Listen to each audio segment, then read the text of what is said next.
name's Heather Reid. I am veterinarian now at Toronto Wildlife Centre, where I practice as a wildlife veterinarian.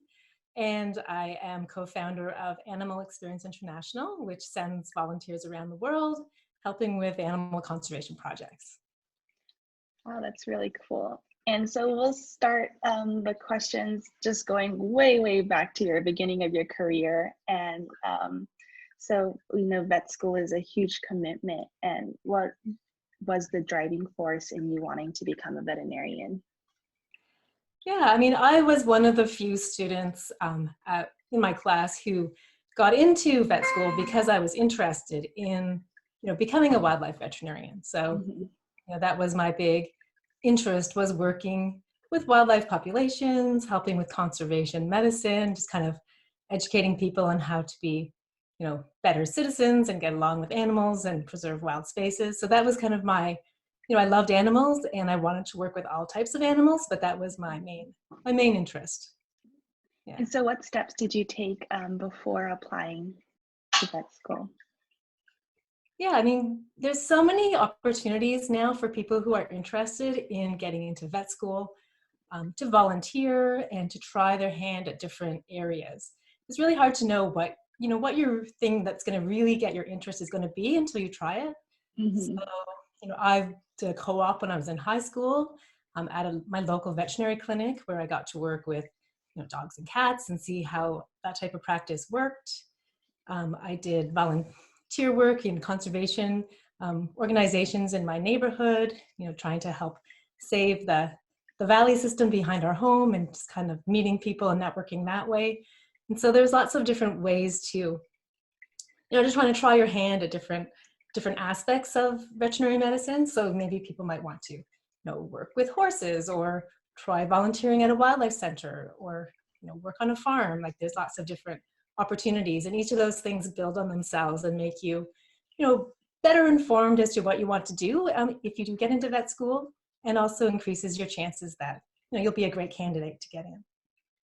And so you said you always wanted to be a wildlife veterinarian. Did that change at all during different topics you were learning about? No, but pretty much that was my driving force, and I found everything really interesting, and so there's no one class called wildlife medicine at vet school. So you take a little bit out of each of the different classes that you're learning and try to apply it to wildlife. But it also, obviously, I learned all about every species that vets work with, and all of it was very interesting to me. So I never really lost interest in wildlife, but I gained a lot of interest in equine medicine and even working with cattle and sheep and all sorts of different animals you get to work with. So what was your journey like to your current position? Well, that was a bit of a journey. There's a lot of interest in students to work with wildlife, and even now that I'm working with students at vet schools or at universities and colleges, I see a lot of interest in working with wildlife, but there's not thousands and thousands of jobs available. So it's kind of I always say you have to be persistent and you have to be creative. So if you're interested in wildlife, you just need to really create your own position, which is kind of how I fell into the whole field. So I started volunteering at my local wildlife rehabilitation center when I was still in university, and all through vet school. And when I graduated from vet school, I still volunteered even as a veterinarian. And one day they've got some funding to hire a vet on staff. And so I happened to be that person who was always there and everybody knew. So it was kind of natural for them to, to hire me on. And, one of my first responsibilities was to write a grant and try to get funding to keep my position going. So I was, that was kind of my journey was, kind of creating my own opportunities. And all through vet school, you have chances to kind of specialize a little bit within each area. So, if there's like external electives we can take where we can actually go and choose to do something a little bit interesting that's kind of off the beaten track, I would go and work at a conservation center or at a zoo or at a wildlife center, and I would get experience that way in my electives. So I really tailored it to my needs while getting my education that way. And then through my actually firsthand volunteering work, I learned a lot that way as well. And when you were working at the Wildlife Center, was there an interesting case or a case that you're very proud about for release? Yeah, well, working with wildlife it's extremely challenging. It's a lot different than working with like cats and dogs. So, one of the main differences that our patients can't tell us what's wrong with them. They don't have any humans really in their lives who can explain what's been going on. So we have to be like very good detectives. And then our patients have to be perfect. They have to be able to survive in the wild, and they can't come back for rechecks, and they can't go out on medications. So all of our cases are challenging. So it's really hard to kind of like nail down one case that stands particularly out. Um, but there's always those ones that like, I'll never forget. Like our porcupine that we had one summer had a big wound on its back, and porcupines have these quills all over them. They can't actually shoot them like some people think, but they do put them up to defend themselves, and that makes it quite challenging to work with. And every day this porcupine needed us to go in and clean his wound and treat his wound and give him his antibiotics. And every day was a huge, deal where we all had to gown up in our plastic, our plastic gowns and our gloves and try to prevent, getting prickled by this porcupine. Some of our patients are extremely small. We work with hummingbirds. I've done surgery on the eye of a bat, which was like incredibly tiny. So, it's always just being, creative and trying to figure out, first of all, what's wrong with these animals, and then how you're going to safely help them out so they can get back out into the wild. Yeah, that's really interesting. And so as after being a wildlife vet, what were your next steps? I saw in your bio that you decided to go into some research opportunities in conservation. Yeah, well, there's lots of, we've been lucky as the largest wildlife center in Canada. We have been able to partner with some of university projects and our Ministry of Natural Resource, a few projects with them as well, where we've provided the specialty veterinary services for some of their research that they're doing. I'm helping put in some transmitters so that they can track wild animals and follow up on them, kind of do those kind of surveys of the population. So yeah, I've got to work with some project with wolves and a project with salamanders and wolverines. So there's like, it's pretty interesting just kind of also getting out of the clinic and seeing how things work out, with wild populations as well. Mm-hmm. And for students, what are advice into getting a part of these research opportunities? Yeah, I mean, through my work at the Wildlife Center, but also through working with all my international partners through, Animal Experience International, like the one thing you realize is that there's a lot of opportunities and there's a lot of need. So, volunteering is probably the most easy and satisfying way to get involved in these areas. So contacting your local organizations, whatever's near your home, or considering doing a little bit of traveling and doing some international volunteer work, and just really see what interests you and get your hands dirty and, learn a little bit and network and meet people is probably like the single most best piece of advice I could give, is just really get involved. Do as much reading as you can. If you're interested in a certain species or a certain conservation project, just learn as much as you can about it. But then go that extra step and contact people who are involved. See if you can learn more, if there's any way you can help out even. So. Where are some interesting places that you've traveled to?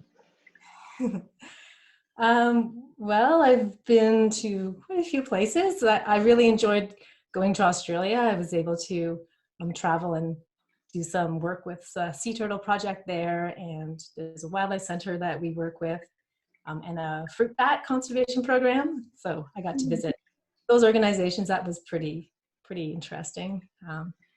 Everywhere I go, I just love looking at the wildlife that are in that country, just like free-ranging wildlife, as well as visiting actual projects that are taking place. So, yeah.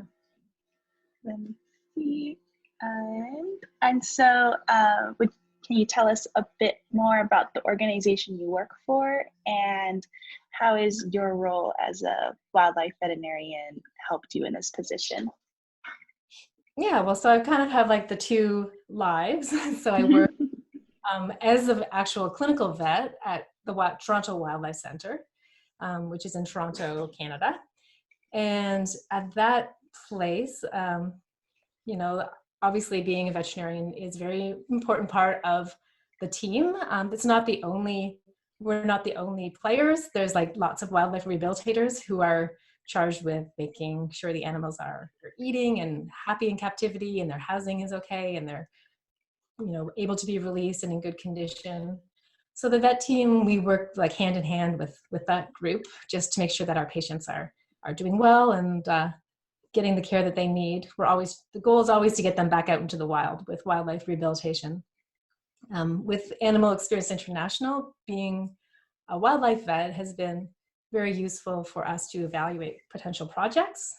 So we always go and we visit our projects before we start sending volunteers. So I go and I kind of look at them with the eyes of a vet and make sure that everything is being done properly and the animals are cared for and good animal welfare and everything is ethical. And then we do work a lot with vet schools and vet tech colleges and other student groups, university students who want to go and get some experience. So, I mean, it gives me that advantage just to be able to explain to people from a veterinary perspective what they would be doing if they were volunteering. So, yeah, it's served me well. Mm-hmm. Yes, and it's really interesting that you have those two where you're able to, you know, help out students, but at the same time you're working with wildlife, so you're not out of practice at all. Yeah, well, I work with so many, like there's a lot of students that come through the Wildlife Center as well, just to as volunteers or as part of their college programs, because you know they can do their clinical placements at the Wildlife Center. So I do have the opportunity to meet and kind of mentor a lot of students, and yeah, it's great to be able to help them locally, and it's great to be able to send them internationally as well to get that experience. So. Mm. Yeah. Okay, next question. How do you incorporate environmental and animal-friendly practices in your everyday life? My everyday life. Well, I'm a vegan. I try to live as environmentally consciously as possible. Um, I have a whole menagerie of animals in my own home, and it's like everything I do is thinking about the welfare of my animals and my, you know, just my environment as well. You know, so it's something that's always been important to me, just being, you know, sustainable in environmental issues and teaching my children how to, you know, live in a sustainable way and respect the earth and respect the animals on the earth. So it's really just been part of how I think and I've always felt. So I feel like it's pretty well pervades all aspects of my life. Mm-hmm. And I can't even go to work and get away from it. It's everything I'm doing is always about helping the animals. Yeah. That's good. Is there any other advice you would give others wishing to get into your field? Yeah, I would say like join some organizations. There's lots of great wildlife organizations. Some of them will be local to wherever you live. Some will be at like the national level. Just getting newsletters, being part of conferences that they have in your community. A lot of states and provinces have wildlife conferences every year that you don't have to be a wildlife rehabilitator to go and attend. So it's really just like putting yourself out there and meeting people and talking and learning, you know, what's happening in your community and in your country, and you know, making the connections that will help you get an opportunity down the road, and also will convince you that, you know, you're on the right track and this is something that you want to be doing. So that's important too. You don't want to go through all the efforts of getting into vet school and being pretty sure you want to be a wildlife vet, and then, you know, when you get there, it's not what you thought. So it prepares you. Is there a specific conservation project that you're very passionate about, or environmental issue that you're very passionate about? Well, I mean, through the Wildlife Center, it's really about, you know, teaching people how to live respectfully with animals in their own environment. You know, it's great to be talking and helping animals around the world, which is something I do and I'm very passionate about as well. But I really, you know, so much change can start at home, and there's so many things we can do to learn how to live in harmony with the animals that are around us. So it's great at the Wildlife Center because people bring in these injured or sick or orphaned wild animals, and each of these people care enough to go out of their way and take time in their day to reach out and help. And it gives us an opportunity to really teach them about conservation and how to live with these animals and what to do to prevent these problems in the future. Um, and it's just, I'm very passionate just about educating people at home and just, taking those first steps that everybody can take to make a difference. That's great. Yeah. Okay, and then the last question is, if someone was to find a wild animal that's injured or sick, what would you tell them the steps to take?